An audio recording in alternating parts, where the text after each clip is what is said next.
If you're already in business and you're trying to figure out the best way to actually getting into taking advantage of this AI opportunity, this AI shift, well, today I'm bringing you guys one of the most interesting case study. We started working with these clients, I believe a few months ago. And in the first 3 weeks of building their AI offer, putting together, packaging their AI system, launching ads for them on Facebook ad on Meta. In the first 7 days, they closed their first client. The second week, they closed another client. And in that same day, closed another client. So 2 clients in 2 weeks. A week later, they closed another 2 clients, closing one of the largest franchise of EMS studios in the United States. Scaled past $25,000 a month in the first 3 weeks, right? In the last 4 years, our job has been building offers, launching go-to-market, like getting people clients, getting people leads, getting people appointments by installing growth infrastructure into their businesses. And we've never seen growth like this before, right? But the thing that I want to focus on in this case study, or at least that I want you to focus on, is this idea that a lot of people think that the people who are going to make the most amount of money with AI are, let's say, people who have no experience in specific fields. But what we actually have noticed is that, and you're going to see it in this case study, is that if you already have experience in a specific field and then you just stop playing that game, which is unleveraged, it's a traditional business, maybe you're in home service, maybe you're a real estate agent, maybe you do plumbing, maybe you're running a professional firm, law firm, all these old traditional businesses, they just are really hard to scale because you're trying to scale in the physical world, in the physical realm, right? You cannot scale physics. Like building this car takes time, right? But selling intelligence is like this. Right. So they were previously running an EMS studio, launched it, scaled it, made millions. But as you guys know, running a brick and mortar business is really hard. And they pivoted into actually a more leveraged opportunity. I'm not going to spill all the secrets. You guys are going to hear it. It doesn't matter how good you are. If you are in the wrong game, it's really hard to build well. But if you enter the right vehicle, the right leveraged vehicle, then in 3 weeks, you could build $250,000 a year business, which is insane. Highly recommend if you guys are in unleveraged business models, please understand that it's not your skills, it's not your fault, it's not your market, it's just you're playing the wrong game. And enjoy this interview, and I think it's going to change the perspective. It's going to give you guys an entire roadmap of everything they did before and after. And for everyone who's running a old boring business, a traditional business, and trying to figure out a way to get into AI, then this is going to change everything for you. If you want to learn more, probably going to be hosting a webinar, doing a masterclass. You can join. If it's not available, just join the waitlist. But yeah, I think it's going to change the game. Especially, I want you, if you already have experience in a specific field, please, please, please find a way to leverage AI to save your industry. You're going to save them, and in return, you're going to build tremendous amount of wealth for yourself. The demand for AI is insatiable, but a lot of these businesses don't trust people who don't understand them, which is why I'm saying that if you're already in the industry, you have to start selling them AI. And I want to partner with you. I want to partner with you because the amount of money we can make together is just ridiculous. Anyway, enjoy this interview. Take care. Bye-bye. Hey guys, Hi, how are you? nice to meet you guys. But Jemima, I think this is the first time we jump on a call together. Yeah, cool. Love it, love it, love it, love it, love it. Awesome. So Haisam kind of like mentioned kind of like the growth that you guys have had in the last 4 weeks. And it was kind of like inspiring because one of the things that even for us, we've been trying to figure out at client acquisition that IO is like, who is the right client? I ended up writing a lesson about it in one of the things that I'm working on this past week. And it's always really impressive to see kind of like how different the growth rate, even if people follow the same playbook, how the growth rate changes massively. And that's why for me, I wanted to just jump on a call with you guys because I wanted to understand your story, how you guys even got here in the first place. Not here as CA, but like what led to you guys even wanting to do this in the first place, just to break down, uncover just the story, what success is. Yeah, I would love to just, for me, I would just want to figure out everything. But walk me through first, like your story. Like, how did you guys even connect? How did you guys meet? How did you guys end up building a business together? All that good stuff. Can I go first? Yes, please, Jemima, start. Yeah? Okay. So it's pretty cool what's happening right now, and especially with the help of your program and with your team. But I want to give you a little bit context that you understand what happened. So I am an expert in a very specific niche. It's a super tiny niche. It's electromuscular stimulation. I don't know if you've seen it. It's the full Yeah. body suits. It's a super tiny niche. And I'm originally from Germany. I moved to Dubai in the end of 2012 and opened up a ton of studios. And it was a great time, you know, like booming, no taxes, crazy time. I made a bunch of mistakes, and my dream was always to franchise my brand, my EMS studios in the United States, but I couldn't go there because there was no FDA clearance for that equipment. Mhm. So when finally the FDA was there, I came to the US in 2019. I went to Miami instead of going to New York, which was my original plan. But then COVID hit. And around that time, I mean, I'm giving you all the mini details, how life, like happens to us. But that's when I met Johan. And Johan and I were married. So Johan is also my husband. And when he saw what I was going through in my career, and I was B2C, he said he knew people like, he knew Greg Cardone, Russell Branson. He has been to ClickFunnels. He has been following Alex Hormozi. So Johan in that, he was working corporate, normal 9-to-5 job, but he was highly invested. In fact, he went into debt. He spent 20K on his credit card trying to learn digital marketing and visibly failed. Yeah. But he knew about it. So when he saw what I was doing, he said to me, Jemima, why don't you, like COVID, like no one could operate. I was managing like in Germany because I had to, like I was trapped in Germany back then. And then Johan was like, Jemima, why don't you start helping people in your niche? And I'm like, me, I've done the most stupidest mistakes when I was in Dubai. I had the wrong partners. I made millions, but I lost them as well, So I was like, who would benefit from my experience, right? But Johan was like, no, like your experience is super valuable. But he had already the models, the niche, the dream customer, the offer, like he had that mindset already because he just learned these frameworks from the people, like the big ones that were out there in the market. So I thought, okay, let me start in the German market. So go niche even more down, like, because I'm German speaking. So let me start there, but it didn't work out because the Germans in general are far behind when it comes to marketing, and like they're very much close with the, like you will never find a German in the same like mindset on spending on growth. It's happening right now more and more, and there are some also companies right now that do really well, but they're still behind in terms of, like when you compare Americans and Germans, the Germans are still behind on all of that, like it's very hard to find someone, to pay you like 10K for like a high ticket, for example, like really difficult. So I started by myself first, and it was more like a side gig, and we started a family. But then last year, what happened was Johan was just treated super poorly in his corporate job, and I just had enough of it. So I said, why don't we test work together?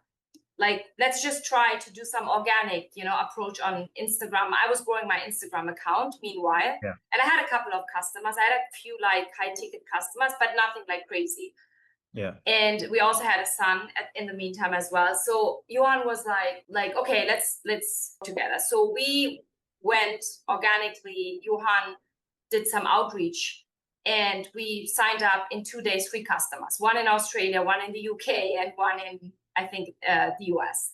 Yeah. And then the next day went back to work, and I said, put your like termination. And he looked at me and he was like, what? And I'm like, yeah, like put in your termination.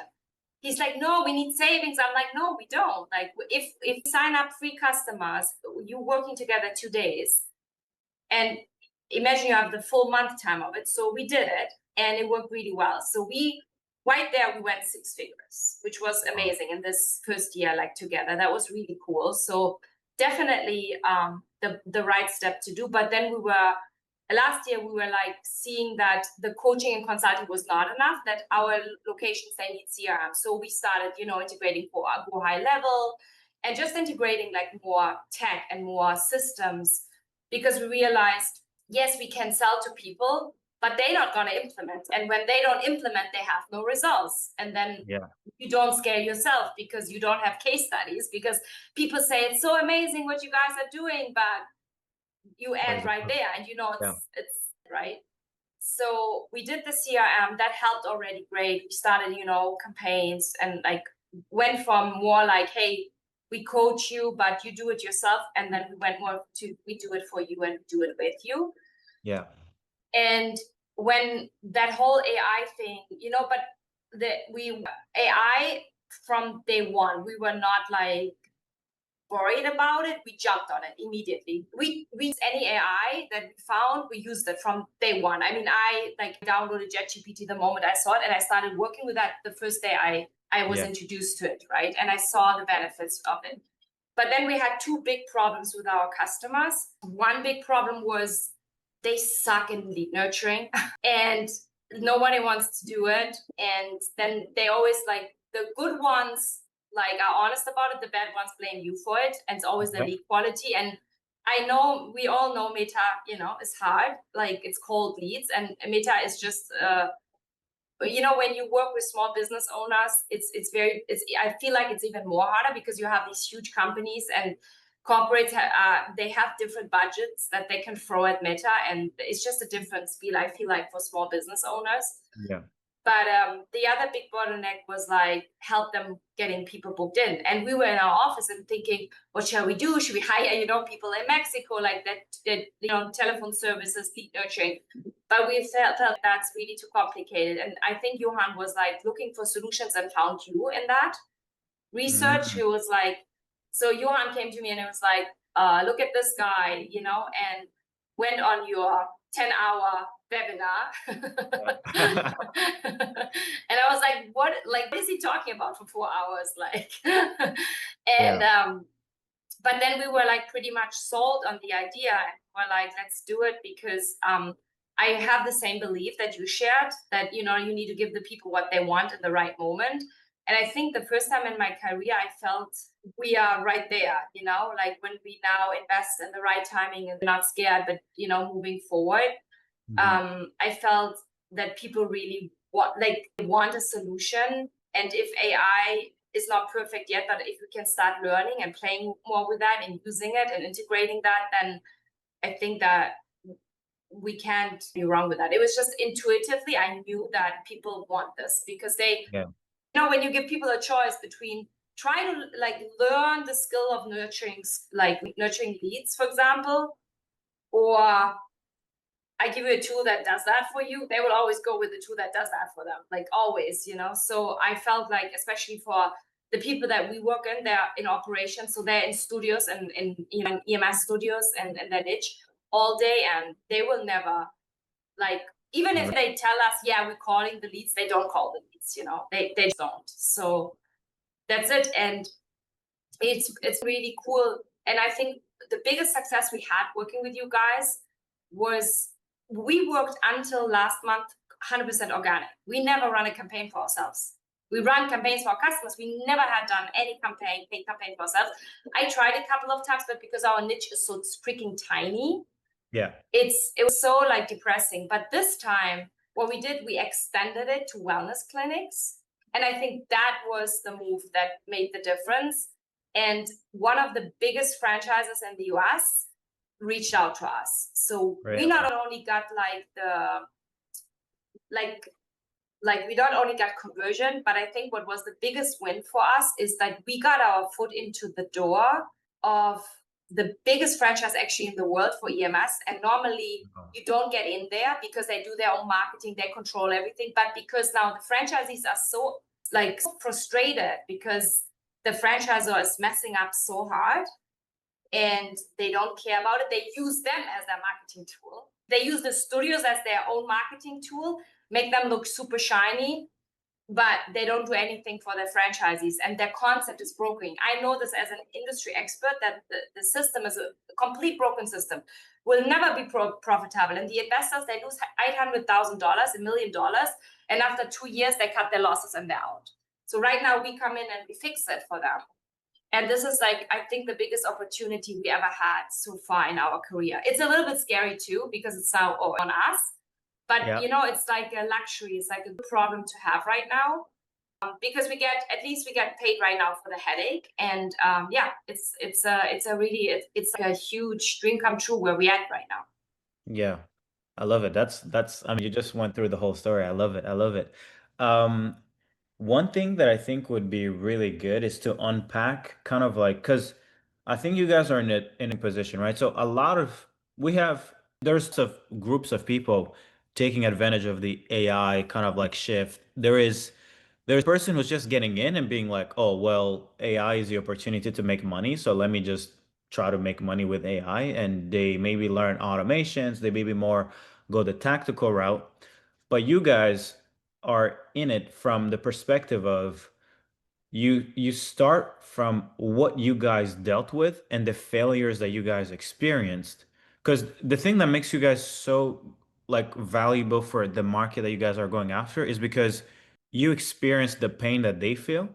And then instead of keep playing that game, then there is like a 10 more leveraged vehicle opportunity, which is, you can keep doing this, or you can just stop and try to figure out a solution to these people pain, and then that opportunity is infinitely more leveraged than keep running an EMS kind of like a studio or a clinic, right?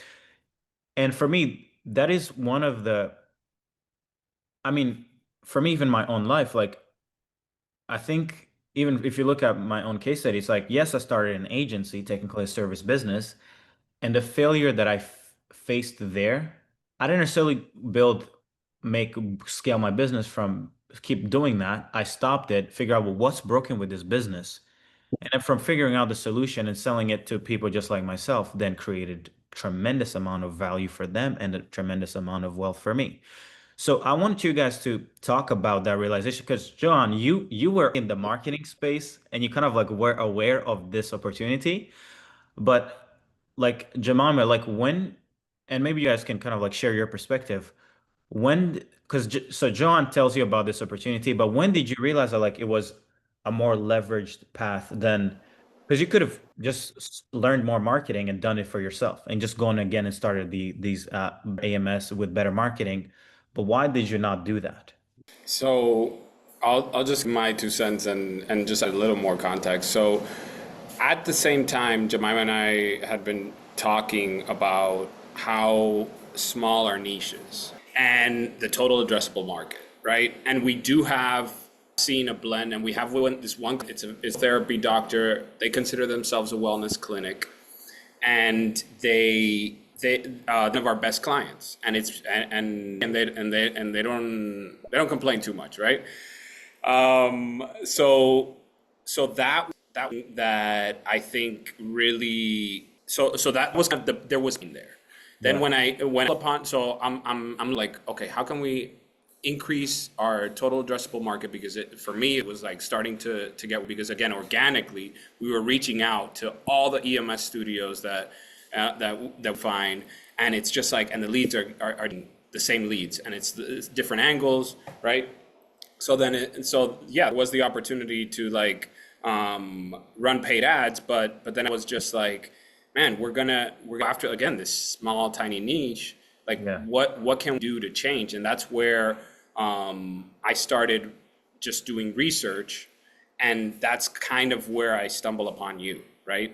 Yeah. And again, the pains of running an agency. Like, I was watching your videos, and somebody that yes, your investment in knowledge and in ability, but what I saw and what was like an aha for me was that you were speaking my language and you were talking my pain, right? And that's why, okay, let me get on the webinar, and exactly where I was like, okay, this is it.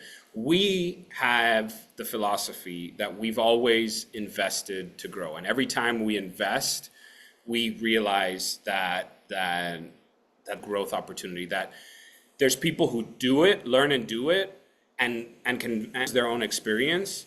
But also with your case studies, it's like, why am I going to try to become a case study when I can go faster?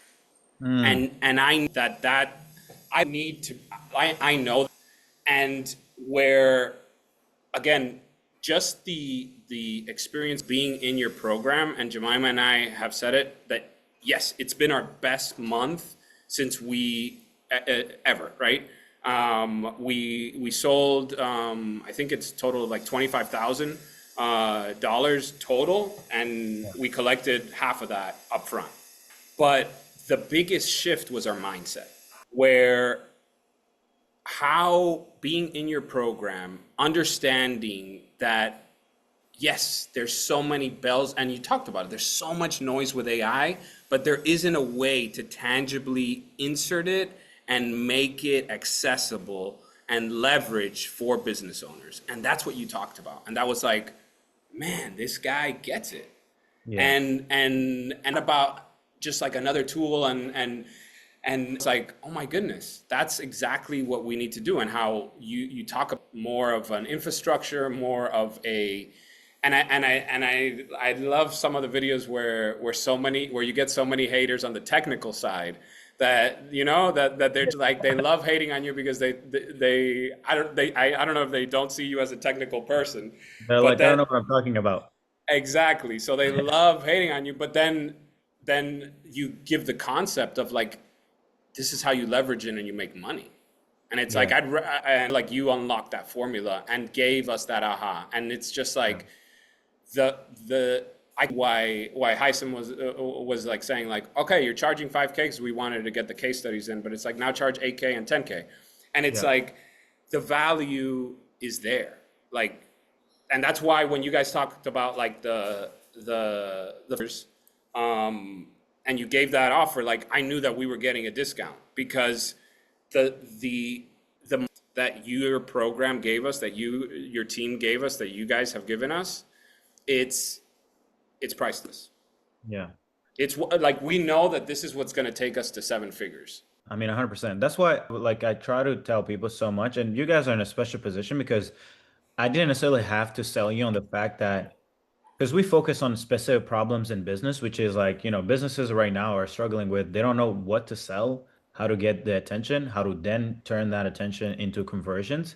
Like, you guys felt that pain. So like when you get on sales calls or generate leads, you in the eyes of the prospect and say like, you're bullshitting yourself if you don't buy, right? Yeah. And for me, it's the same thing, which is like the moment that you guys close your first client, then do it 100 times again. Like you clear 25K. Okay, cool. Then let's do $250,000. Let's do 5 million. Like it's absolutely. And now it's really just, you know, fulfillment, you know, growing. Like now your team is helping us right now, hiring more people. Yeah. I mean, you know, like you also want to grow healthy, you know, it's not about, and we also like the lifestyle we have. Like we are not, like we have also a little boy, you know, he's 2.5. So, you know, if we were 10 years younger, I can totally see us like working like insane until 10 p.m. And we would have made already like this month, probably like 50 or 70,000 immediately. But we were also chill about it because we know it's coming. We don't have anxiety or FOMO right now, which is actually even more priceless. Because we know we have a system that works. It's going to get better as we grow. We need more people.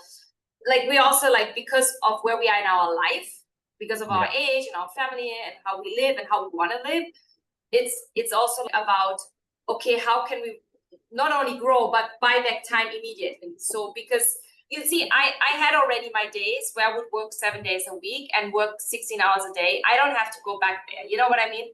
Like I don't, for us, yes, of course we have dreams and we are just like interested in how, you know, can you invest this money very smart and all the things. But what's actually more interesting right now is also like, how can we now build this whole system so that we're not working more, but that we can, you know, like that's where we are right now. So, and that's very, very cool. Yeah, 100% what you said.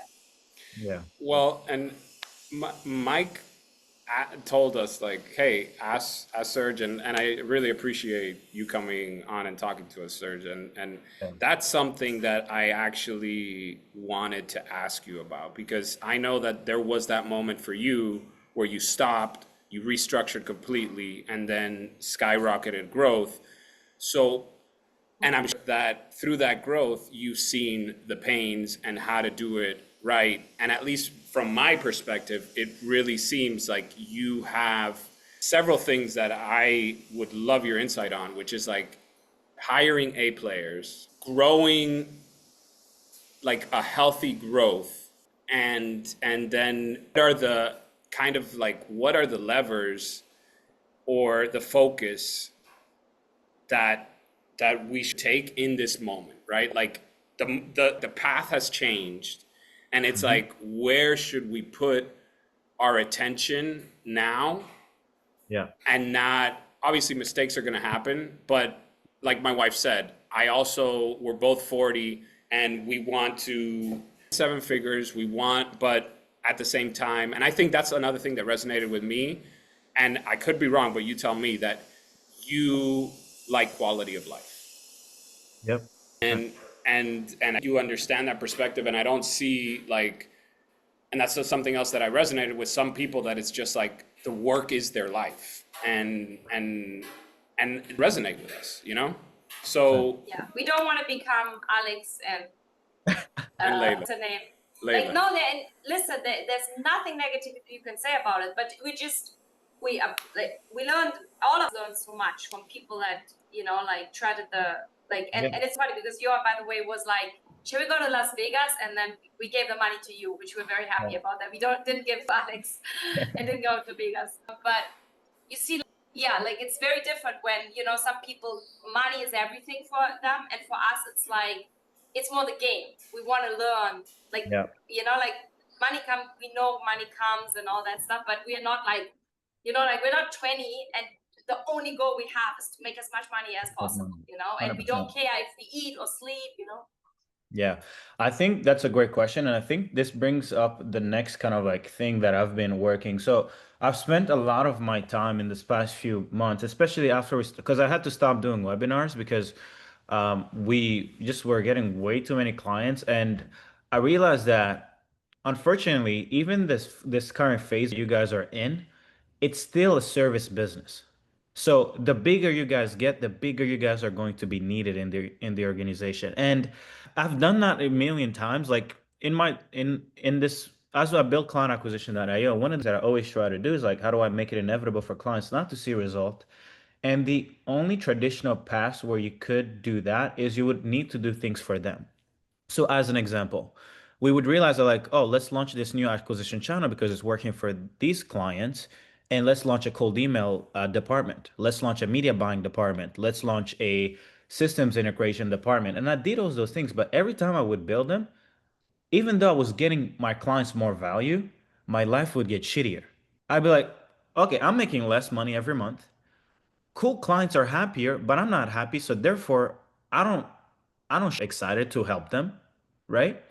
So traditionally, it's like, unfortunately, there's no, and this is why agency model or even like local service model, even the business you guys were running, it's like, no matter how good you are at your job, you're only trading, you're still in that time for money loop, which is why I actually think that most service providers, I've said this on a webinar, never want to make a lot of money because they've realized that like, well, what's the point? I'm going to get rich, but I'm going to sacrifice my entire life.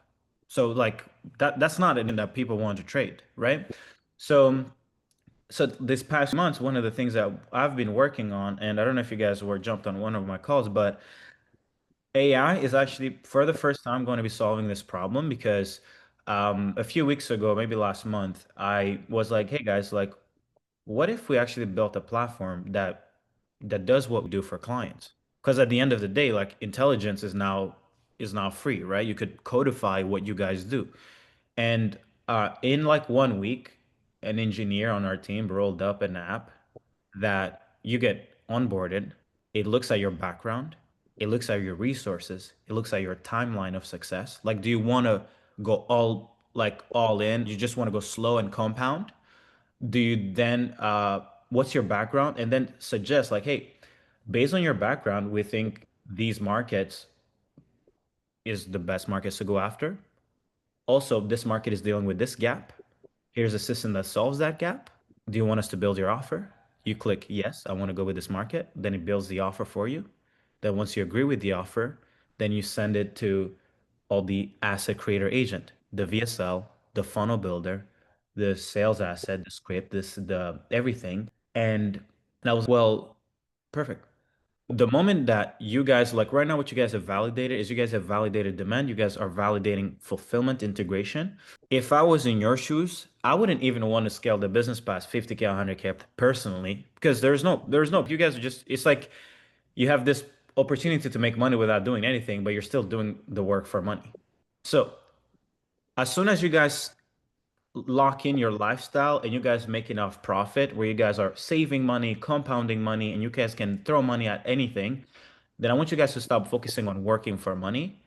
And everything should be, how do we document our playbook? Like step by step. The first time a client comes in, all the way to getting them success, what does that look like? What was the ad? What was the script that booked the most people on calls? What was the sales call that converted them into an appointment and got them to sign up? And then I want you guys to build a playbook for every single step. Now, for those things, you probably will need someone to maybe do that work for you guys, or you can do it for yourselves.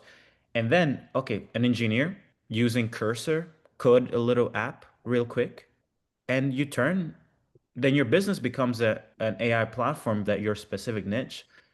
And all you need is just VAs to integrate the other tools. So like the platform will be deciding on the assets and the workflows, but you still need humans to do integration, and that's it. And you can then go be like, oh, okay, well, let's just sell this thing for like $500 a month, $1,000 a month, and you stuck 100 businesses on it, a 500, and then you make 500K a month without really having to trade time for money, right? So right now, like I'm finishing up. I'm gonna be rolling out kind of like what we've been working on. But for me, like even my vision of AI, like one of the greatest things, and this is kind of like why I even wanted to jump on a call with you guys, is because I want to understand kind of like where you guys are at. Because I would love the moment that you guys hit like 50K a month plus, I would actually start asking you guys like, hey, do you guys want to start productizing your service? Because for me, the goal, the vision I have is, what if we had like 100 of our clients all build apps and every one of them prints $1 million profit? Not $1 million in revenue, but $100,000 profit every single month in wellness clinics, in dental clinics, in HVAC, in agency, in every single niche that's out there. Because I think that whoever builds the app first makes everybody else obsolete. And that is the danger with AI. Nobody's going to pay 5, 10K for the current offer if you guys have the app. You guys know that, right? Yeah. It makes everything else obsolete. And that is the thing that like everybody's saying like AI is the greatest opportunity, but it's no, AI is the riskiest game to if you're not in AI, there's no saving. There's no saving you. There's no amount of great quality human work. No one is going to pay 6 figures a year when the same intelligence can be acquired for $1,000 a year. Yeah. Yeah. No, that makes sense. Yeah. So yeah, it's a race to productize knowledge. It's not a race to just building AI integration agencies or like building and releasing systems. Yeah, that's good. That's perfect. But the goal, the biggest value you guys are doing right now is you guys are building a clientele list. You guys start helping them. You collect data. You see other problems they have, and then you help them see success. And then you're like, okay, what did this workflow look? Okay, just have AI do everything and then just sit back, relax, you just market, do content, have organic. You guys eventually might not even need to advertise. You guys might just do content, say, oh, this client just got results from our app, sign up if you want. And then it's an organic flywheel. You guys don't have to sell or tell people why you're special or not. People are just gonna want to give you money, you know? Yeah. Yeah. That makes sense. Yeah. Yeah, it's product market. So that gives us a map and a guideline, and especially what the doors have opened up with.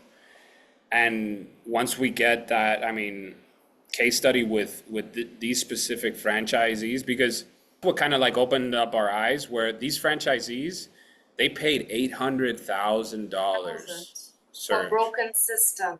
Oh my God. And Their they life signed savings? agreements, and they $75,000 in the pre-opening phase on Meta ads. And it doesn't matter, and they give them money to shitty agencies that don't know the niche, and they come now to us after 2 years in, like bleeding money every month. Oh my God. That's insane. And that is the biggest franchise in our niche.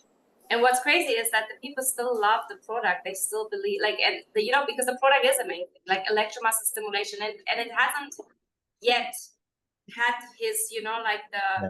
the tipping point, you know, like Ozempic had a tipping point last Yeah. year. Now everyone knows Ozempic, right? You know Ozempic, even we don't need it, right? But we know Ozempic, and we're still waiting for this to happen. 2 decades, and so they still believe in it. And we're right. I'm like changing right now, and it's very uncomfortable changes I have to do with them. You know, maybe one question I would have for you is like, how can we, because one of the big problems is as well, they're all burned from these agencies.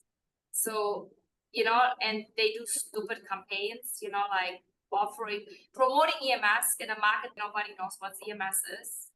Yeah. Promoting a trial with that, you know, like things like that. And we go around it, but we still struggle like with Meta, like I said Yeah. before, because Meta is just like, you know, sometimes we get leads for $4.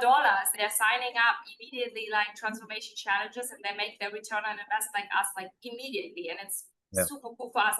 But we have some customers, they're in areas where I don't know, like for example, Miami is so difficult. It's just like a Meta nightmare. Like some Yeah. of these cities, you know, and I think it has something to do with that. I don't know, any suggestions in terms of Meta, how to play this better? I think what you said, which is like EMS is a little something that's still unknown for a lot of people. Like I've seen it here in Montreal a little bit. Like there's a gym I go to, and right near it there is a studio for EMS. But up until I like a video explaining, someone followed me who actually runs the studio in Montreal, and he said, "Hey, I have the studio. Like maybe we can work together." And up until he followed me and I looked at his page and understood what the thing did, I didn't really know what it was. Or even after looking at it, I still don't know the value. Like I still don't know like, The okay, value you're proposition. yeah, like yeah, what like okay, cow, like what are you saving? Pain are you saving me, right? And I think for Meta ads, the biggest thing that members don't understand is that Meta is just an attention gen mechanism. It is not like YouTube, where YouTube is a nurturing asset. Like the people I get from YouTube and the people I get from Meta, this person could be worth nothing. This person, even if it's the same human, the same avatar, the same life, the same bank account, these two people, this person could be worth $10. This person could be worth 100 grand. And the only difference is the level of education and the level of intent. So if I was marketing a studio like that, content is going to be the solution. It is not going to be just the sake of like, hey, give me a better offer or like direct response-ish, right? And a solution to creating content, well, first of all, you're not going to get them to become content creators in the studio. They're just simply not, right? So one of the things that I think could be a solution is we've been playing with VO3 ads content, and I'm not going to lie, it's really fucking good. It's become good enough where you could, so I'll kind of like walk you guys through how it works or how we do these ads. It's you get maybe like an LLM like GPT to write the script of, let's say you're trying to get people educated on the value of EMS, and then you send it to this other app that we've kind of like prompted and kind of like built. Then it will do like the cinematic, the like just the surrounding. It will then create the cinematic feel of that ad, and then you send it into VO3 with the script, with the whole I don't know how they call it in creative work, and then it then goes ahead and creates the video. So for me, if I was you guys are going to start selling a lot of content to these businesses. You build with AI. You'd say, hey, you don't even need to shoot anything. Let us create content for your social platforms, and let it do it so that it goes viral. And then we just get so many people educated on it that like people start running after your studios. So for me, even after the chat, I'm gonna connect you guys with. I'm gonna send you guys one of the ads we built and another one for a clinic that went super viral on Instagram, which is all AI built. I think that service value proposition to your clients would be the most valuable thing, because unfortunately, cold outreach or paid ads is not just going to get people wanting to buy your thing. The Yeah. subscribe to. Yes, for me that would be as a solution for that.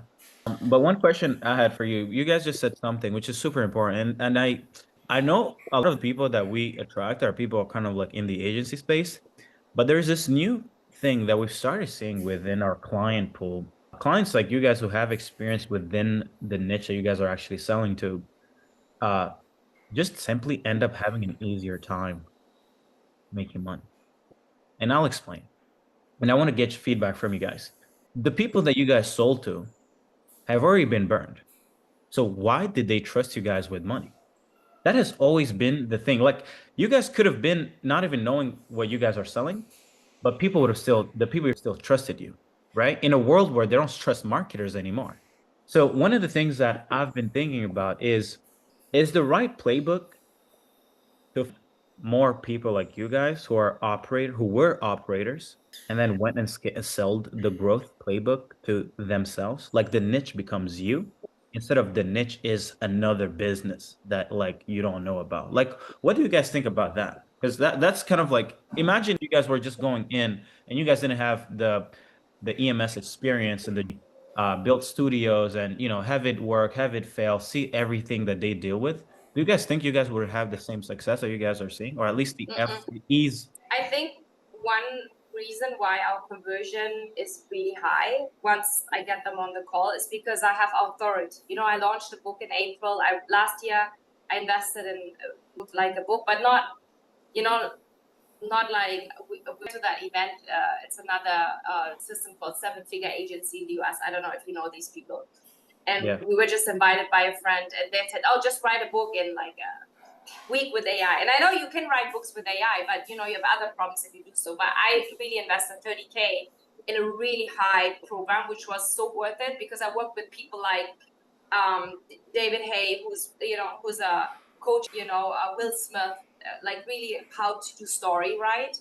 I wanted to write not just a book, but a real good book. So I think it's about people, when they talk to me, the first 10 minutes, they know that I know the niche. I've been there. I've done 10 years of freaking EMS studio operation, training thousands of customers, like hiring. Like, I know their pain point, and I think you can't make that up. You can't fake that. You can't, unless you have really done it. And there's so many questions they have also about equipment, for example. And I know all the suppliers, so I think that would have been. I think that's the reason why they trust me immediately, and I think our conversions. But I don't think it's just because of sales strategy. I think it's also because they trust me, particular because they can check me out and they find enough evidence that this for like quite a time. But I also want to say that we were very happy that when we came on board your program, that we were not newbies, because I said to you, man, I'm so grateful for the timing, because if I have entered your program 3 years ago, I would be so overwhelmed. Yeah. Because you have the amount of information you guys provide, which is awesome. But I also see this with my customers when, you have people that drop out because they get overwhelmed. They can't handle it. And I was like, I'm happy where we are. I know that I understand your language. I know that I've heard things like, when I was in the first, I was like on my treadmill, listen to all your videos in the course, in the circle course that you have. And I was so happy that I had references before, done Russell brands, that went to ClickFunnels events. So I've listened, I'm personally not a Johannes, but because of him, I heard. So, it's language that is familiar to you. But I was so happy because also, like, when you're pretty much like, we realized also through you how much we freaking spoil our customers. Because you guys go back, build your landing page, go back, do that VSL, do this, do that. And I'm super German. Like, you give me a task and I can't wait. Like, I'm really like eager to finish it. Yeah. But I was like, man, like, it gave us also, like, we value ourselves even more now because we're freaking spoiling our customers, because they're nothing. Like I'm trying them to do a mini VSL right now, man. I'm customizing their freaking VSLs. They cannot even brand it themselves. They can't do anything. So Yeah. that is also like, that was so good. Now that we were like, we were really ready for the program and could use these tools, you know? 100%. Yeah. Go ahead, Well, John. no, I just think that there is the importance of like cutting your teeth, right? Like having people that have experience, and then like so crazy because just like Jemima was saying, like we spoil our clients, and sometimes the work is what gives you the result, right?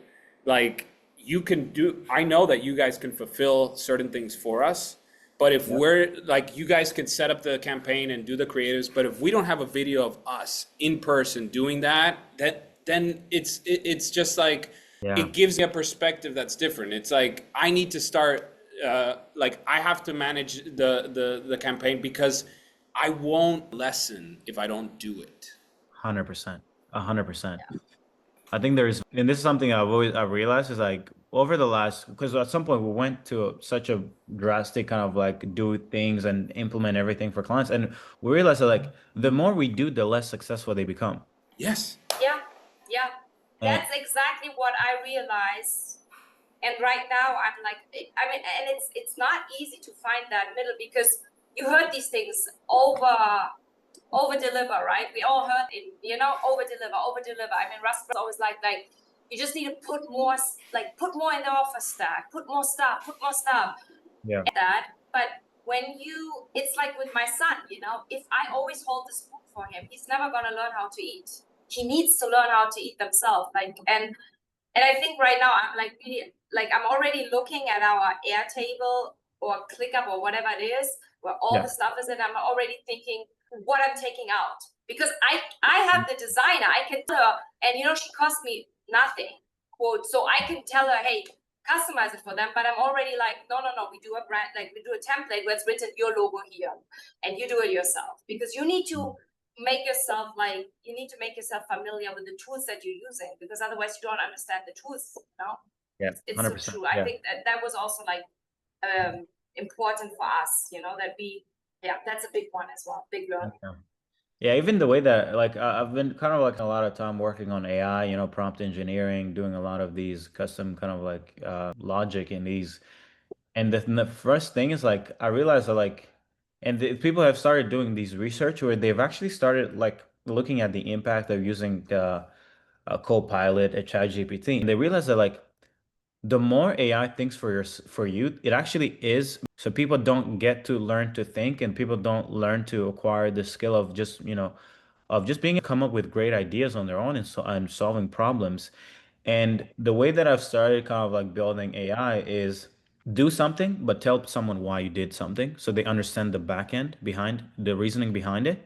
So I don't ever want someone to ever use any of our AI tools and be like, yeah, it did something for me, but then you actually learned nothing from why it did it. It's like you become successful, but it's like, okay, might as well just give people lottery tickets. Because if I don't help you and learn for to think and understand the world, you will never know why you're winning or why you're failing.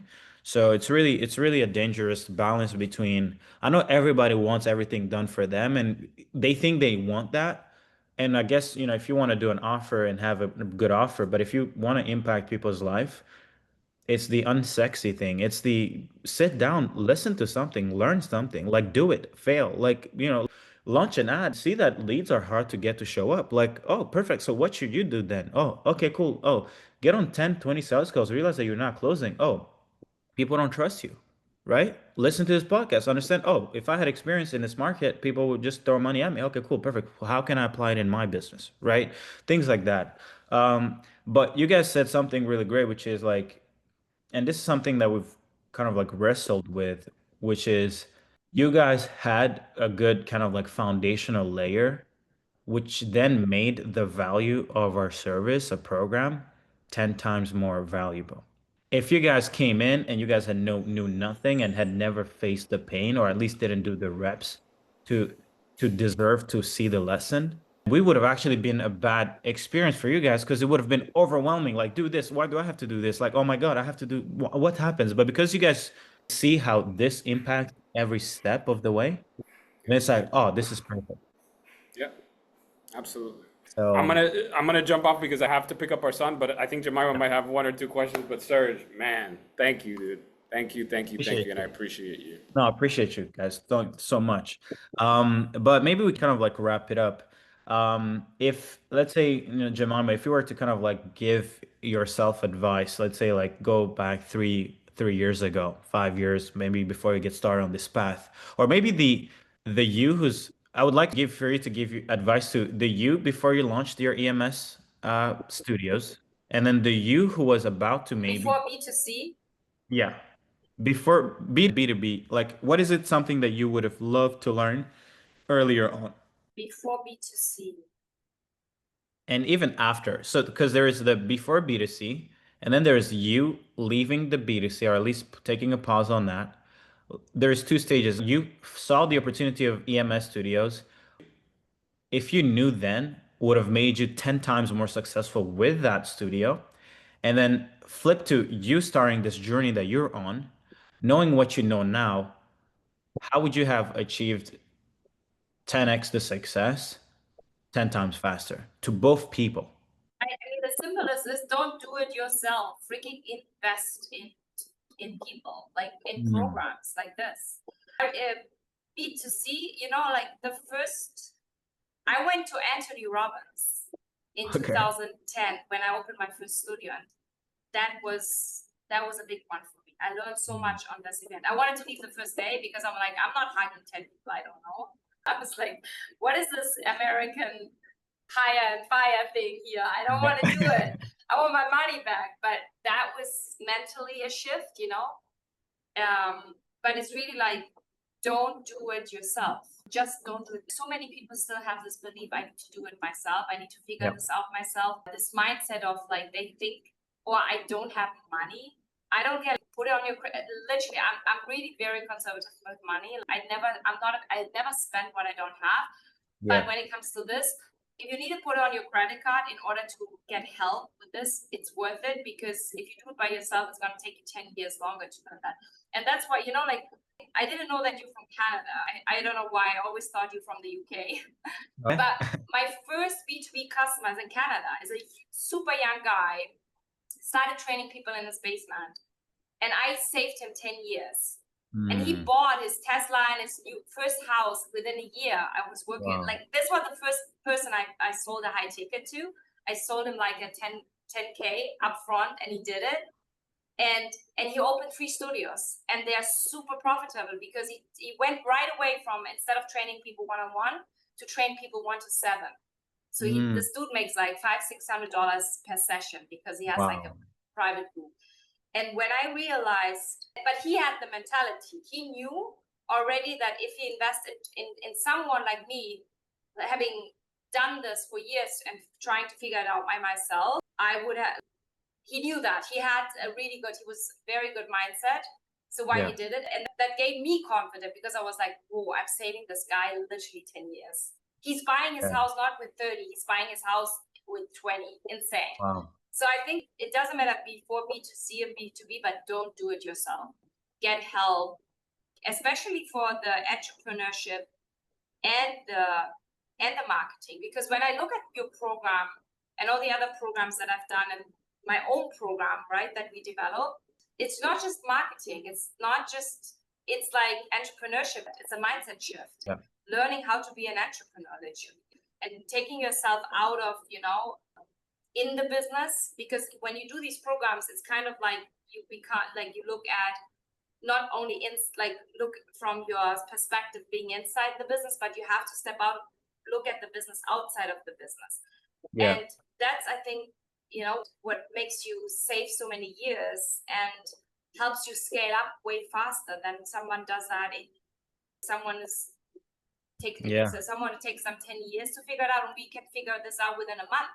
I know 100%. And that's a great insight because one of the things that I've, especially when I look at my own like growth in business, the number one thing I realized is I stopped tolerating mediocre success. I just said someone else is doing 10 times, 100 times more.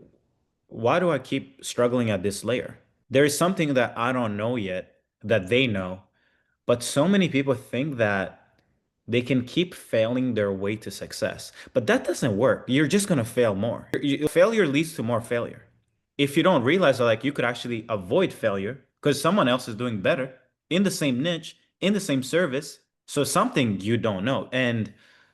But most people never, because of their ego, maybe because of, like, I know people who are so great at what they do, but because they've sold themselves in this mindset of like, oh, I'm already good at what I do. I deserve other people's to give me money. But it's like, no, nobody owes you shit. Even if No, you're there great at isn't your this thing, entire. it's insane. It's insane, right? So, yeah, I think that's great advice. And especially in this world of like, in this new shift of AI, like I'm afraid for people who will keep playing the game the old way because I'm like, oh my God, it's really bad with this shift.